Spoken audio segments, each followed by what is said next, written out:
Halo, salam kuliah desain. Oke, kita ketemu lagi ya di rangkaian video metodologi desain. Kita sudah mulai masuk ke tahap akhir ya, tahap akhir tentang proses desain ya 4D. Seperti kita udah bahas sebelumnya, pertama kan kita sudah melakukan discover ya, mencari data ya, mengumpulkan data, lalu kita sudah melakukan define, merumuskan sebenarnya masalah pokoknya apa, lalu kita mendevelop ya, kemarin ada ideation, ada schematic design. Nah, sekarang kita masuk ke tahap akhir yang nanti akan dibagi dalam dua bagian ya. Tapi di bagian akhir ini kita akan bicara mengenai deliver, bagaimana mendeliver gagasan-gagasan kita. Nah, sebelum kita mempresentasikan karya kita terakhir ya, kita dihadapkan pada aktivitas yang namanya adalah memilih ya. Kita akan melakukan choose ya, memilih, mengevaluasi ya dari pengembangan desain yang sudah kita lakukan, yang kita develop di tahap sebelumnya ya. Kita akan bahas metode menentukan alternatif desain atau memilih alternatif desain ya. Nah, sebelum kita masuk ke metode atau cara-caranya memilih, kita harus pahami dulu gunanya apa sih secara konsep choose atau memilih itu, atau melakukan tes apa saja yang harus kita lakukan ya. Jadi ada 3 hal di sini ya. Yang pertama learn, refine, dan tentu saja yang terakhir adalah untuk kepentingan solve ya. Kita akan bahas satu persatu. Nah, yang pertama dari secara konsep ya, memilih itu sebenarnya kita akan learn ya, mempelajari atau relearn, mempelajari kembali ya. Sebenarnya kita akan mendapat pelajaran dari apa yang kita develop ya. Kadang-kadang suatu karya desain ya, saat kita mendevelop, kita akan melakukan upgrade ya, upgrade dari yang sebenarnya kita dari awal mendesain itu belum tahu banyak gitu loh ya. Kita mungkin sudah cari buku, cari referensi, ketemu dengan klien, memahami data lapangan, mencoba menyelesaikan masalah. Justru saat kita mencoba menyelesaikan masalah itu, kita bisa lihat kembali ya, ketika prosesnya itu glass box ya, tidak black box ya, karena kita sebagai desainer biasanya untuk yang akademis itu kita harus berpikir secara glass box ya. Di situ kita akan bisa melihat kembali apa masalah-masalah yang baru muncul, apa yang bisa kita pelajari dari saat proses pengembangan desain kita ya. Jadi fungsi dari choose atau tes ini adalah untuk mempelajari kembali sebenarnya ada di mana sih kelemahan kita, apa keunggulan kita. Justru kita akan lebih mengenali lagi proyek kita. Nah, tujuannya apa setelah kita mempelajari kembali? Tujuannya kita bisa menyempurnakan ya, refine ya. Di sini contohnya adalah gambar ketika kita membuat keramik gitu ya, membuat gerabah ya.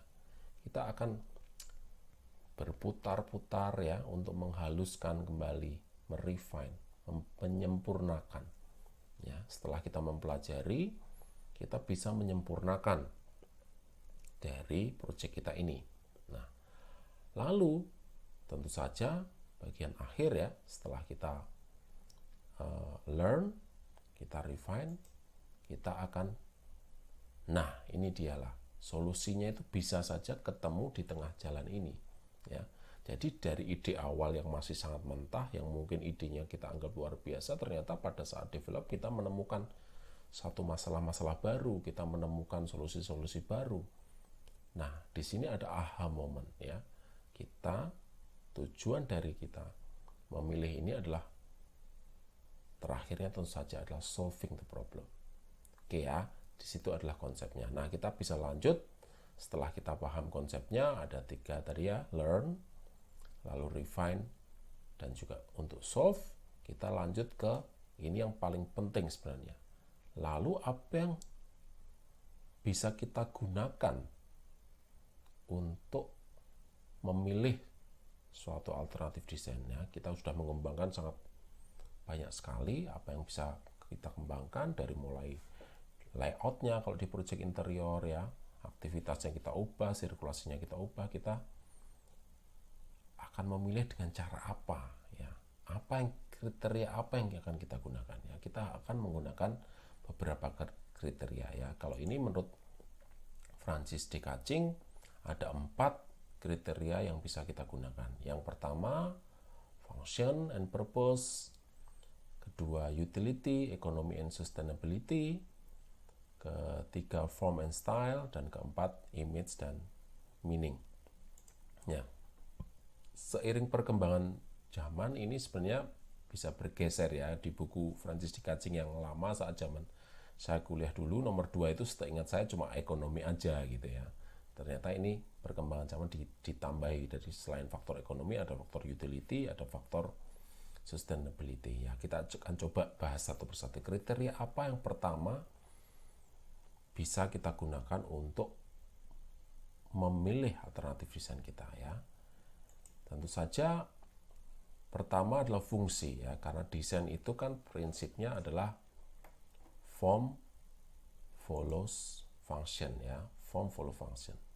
Jadi fungsi itu memang pertama, meskipun dalam desain kita kan selalu bersinggungan ya dengan yang namanya estetika, keindahan dan sebagainya, tetapi tetap kriteria pertama untuk memilih desain ini bagus atau tidak, bisa digunakan atau tidak, bisa kita pilih atau tidak, tentu saja adalah dari segi fungsi. Bagaimana desain ini menjawab permasalahan, berfungsi atau tidak, ya, bekerja dengan baik atau tidak, menyelesaikan problem yang di awal atau tidak.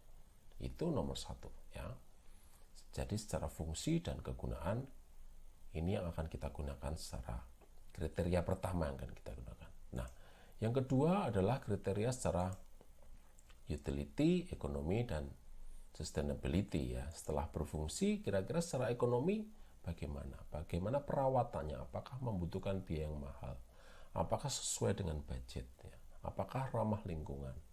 Ya, jadi faktor yang berikutnya bisa kita gunakan kriteria 3 ini ya. Tetapi kalau di buku Francis de Kaching yang lama itu lebih fokus di arah ekonomi ya. Jadi bagaimana secara ekonomi ini pas nggak dengan proyek ini. Ekonomi itu belum tentu kita bicarakan yang termurah ya, tetapi yang sesuai dengan proyeknya. Misalnya kursi untuk kuliah ya, tentu saja yang harus ekonomis itu artinya yang murah, yang mudah perawatannya, mudah dilipat, mudah dipindahkan, digeser-geser kemana-mana ya. Kursi kuliah, karena memang dia hanya kursi kuliah. Tetapi ada kursi yang lain lagi, kursi misalnya kursi untuk gedung MPR ya. Kita tahu bahwa kursi itu diperebutkan dengan harga yang sangat mahal ya, harus kampanye, harus biaya ini dan biaya itu, sehingga yang disebut dengan ekonomi dalam konteks kursi di misalnya pimpinan DPR gitu, maka justru jangan yang murah dong, karena kursi ini menjadi simbol ya, sehingga harganya harus mahal karena duduk di situ penuh perjuangan ya, kampanyenya habis berapa miliar kan kira gitu. Nah, ada faktor-faktor yang bisa kita adjust ya nanti di sini ya. Misalnya kita sudah memilih ekonomi, tapi ekonomi dalam konteks kedua kursi yang berbeda tadi ternyata juga aplikasinya bisa berbeda ya. Nah, yang berikutnya, kriteria berikutnya yang akan kita gunakan yaitu adalah form and style ya. Tentu saja bentuk dan gayanya ya. Sudah cocok secara ekonomi, sudah berfungsi dia sebagai kursi misalnya ya. Kita akan memilih stylenya, style yang cocok untuk orang ini seperti apa, style yang cocok untuk brand ini seperti apa ya.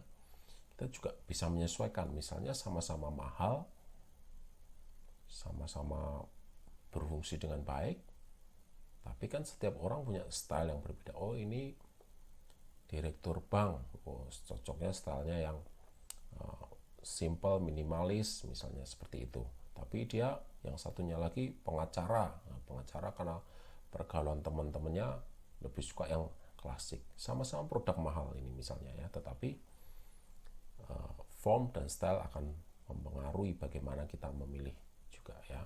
Nah, yang terakhir di level tertinggi adalah image dan meaning ya. Tadi sudah kita bahas ya. Kursi ini sebagai contoh ya, kursi yang untuk tidur ini ya. Kursi ini nggak tahu, saya belum pernah duduk di situ ya, tetapi mungkin sangat nyaman sehingga orang yang duduk di situ bisa sampai tertidur. Tapi di sini kursi ini punya simbol yang kuat ya. Tidak sekedar berfungsi saja, tidak sekedar mahal saja ya.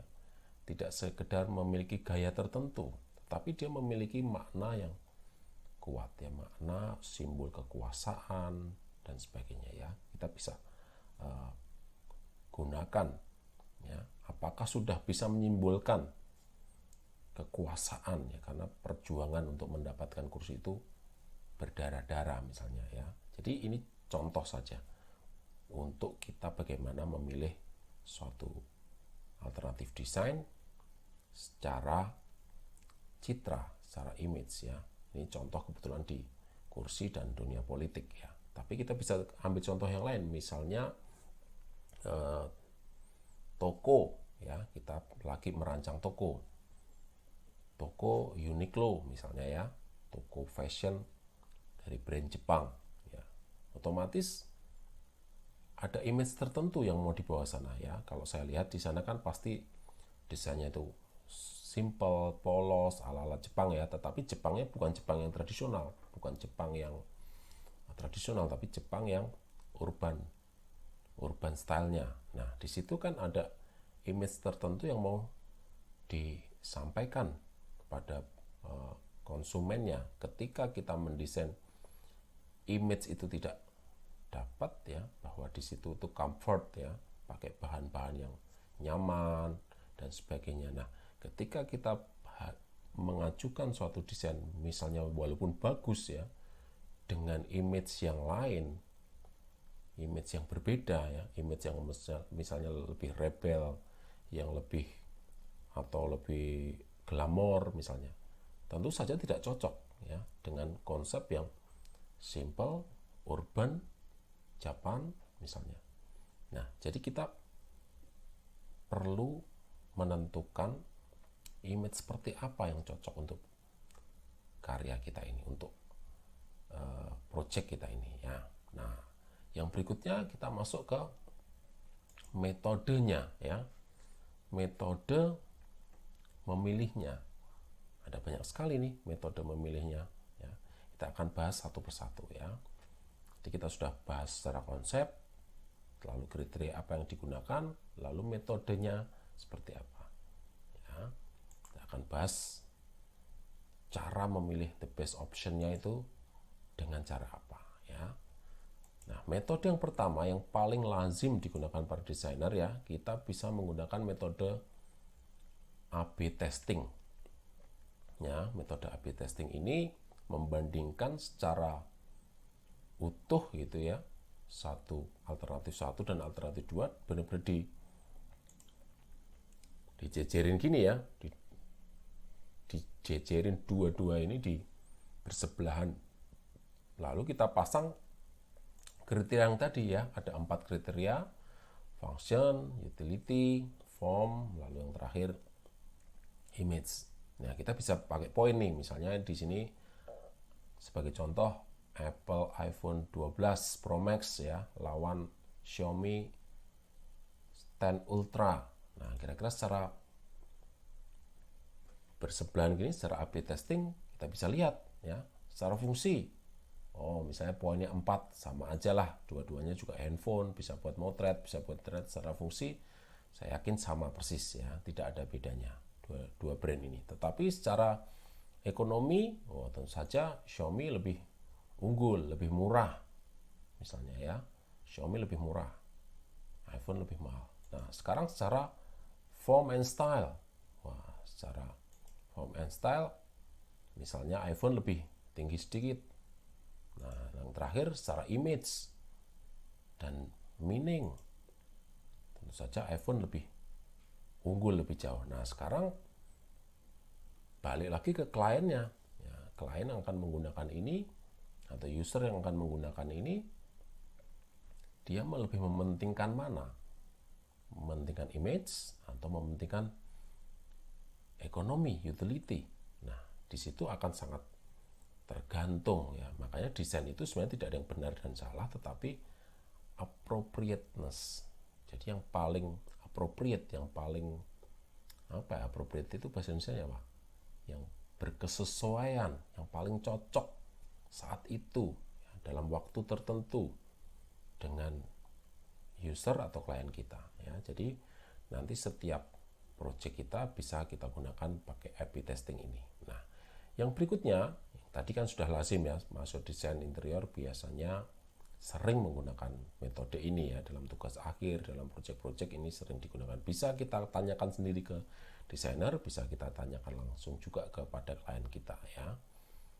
Yang berikutnya saya suka ini sebenarnya metode ini ya, metode yang sebenarnya simple tapi menurut saya menarik ya, yaitu Design Studio Methods. Ini agak susah sih sebenarnya dilakukan di saat pandemi seperti ini, tetapi kalau dalam dunia yang sedang tidak pandemi, ini metode yang saya suka ya, menarik ya.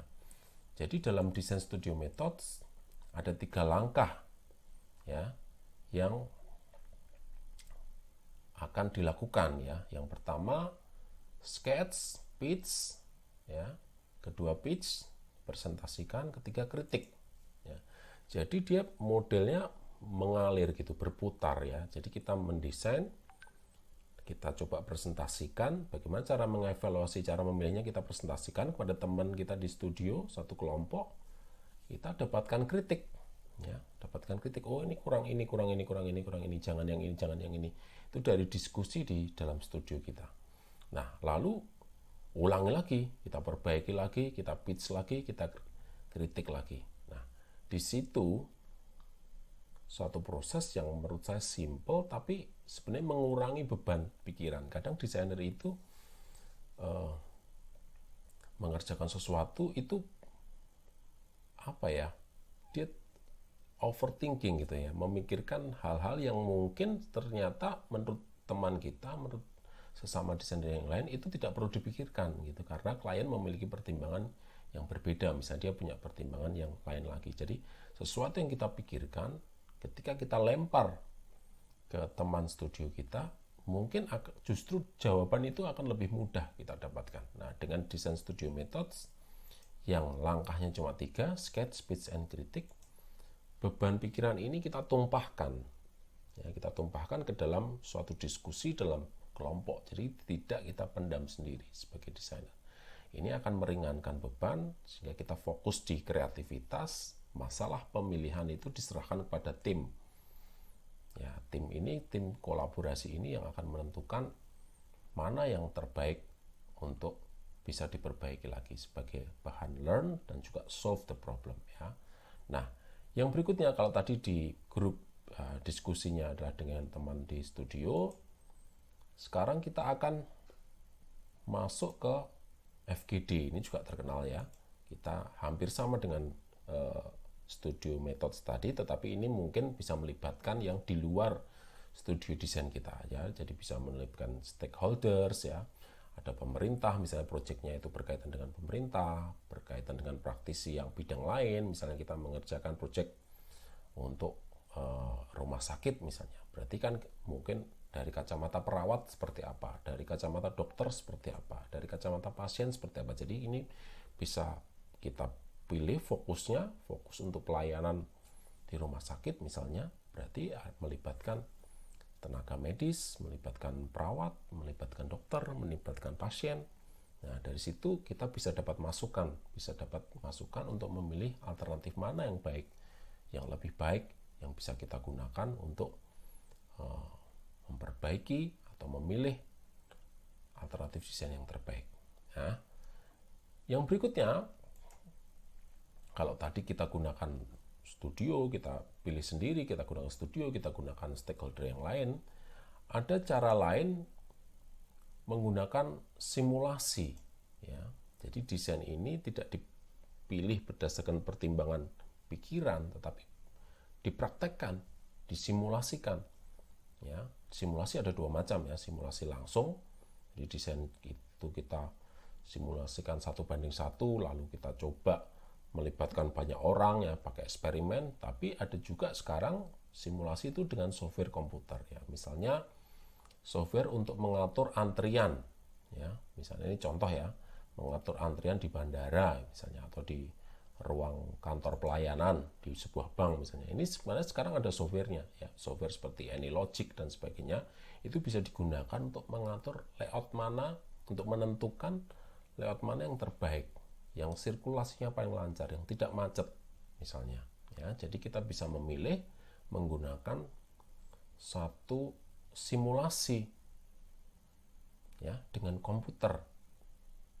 Otomatis komputer akan membaca, memasukkan jumlah orangnya dengan memasukkan layoutnya. Di situ akan bergerak sendiri.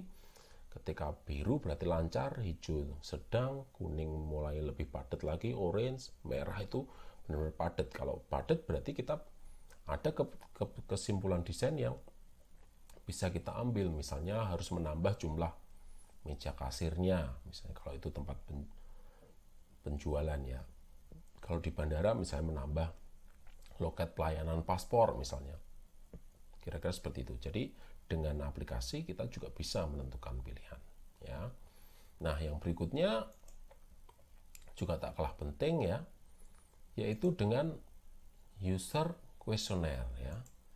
Jadi karya desain kita jangan kita pendam sendiri. Sekali lagi tadi ya, mana yang terbaik ya, pusing terus nggak jadi-jadi gitu ya. Kalau terutama untuk mahasiswa nih, suka pusing sendiri sama karyanya sendiri ya, bingung sendiri mana yang lebih baik. Nah, kenapa kita tidak survei langsung saja kepada penggunanya? Misalnya kamu sedang mendesain kantor Pegadaian gitu ya, mana nih desain A dan B yang lebih baik? Kenapa tidak kamu buat survei, pertanyaan, kuesioner kepada konsumen yang ada di sana? Kita bikin 20 lembar ya, hari pas keadaan padat, orang-orang kita tanyakan mana lebih enak yang mana ini, kalau layoutnya kayak gini, layoutnya kayak gini misalnya, kalau bentuknya kayak gini sudah sesuai nggak sama brandnya Pegadaian misalnya, mengatasi masalah tanpa masalah, apakah layout baru ini menimbulkan masalah atau tidak gitu kan. Jadi kita bisa buat dengan kuesioner untuk user ya terutama. Nah, kuesioner pada user ini sangat cocok untuk proyek-proyek yang agak-agak sosial ya. Sebenarnya kita bisa mengalahkan klien ya, mengalahkan dominasi klien, tapi diserahkan kepada user. Misalnya gini, misalnya kita mendesain pasar ya. Kadang kan kliennya wali kota atau bupati yang sebenarnya justru jarang ke pasar gitu kan. Mereka lebih suka ke mall atau ke toko butik ya, yang eksklusif gitu misalnya. Nah, mendesain pasar yang menentukan bagus tidaknya suatu desain kita tidak bisa kita tanyakan kepada kliennya. Justru akan lebih menarik kalau alternatif 1, 2, 3 itu kita surveikan kepada penjual dan pembeli di pasar itu. Nah, data ini kita gunakan untuk bahan nanti presentasi pada kliennya, bupati atau wali kotanya atau kepala dinas pasarnya. Kira-kira seperti itu ya. Jadi alat memilih alternatif dalam suatu proyek tertentu tentu saja akan berbeda ya dengan proyek yang lainnya. Begitu ya kira-kira ya. Nah, yang berikutnya metode yang metode pamungkas ini sepertinya ya. Nah, daripada kita pusing sendiri memilih alternatif A dan B, ya kita tanyakan saja kepada klien ya, feedback dari klien ya.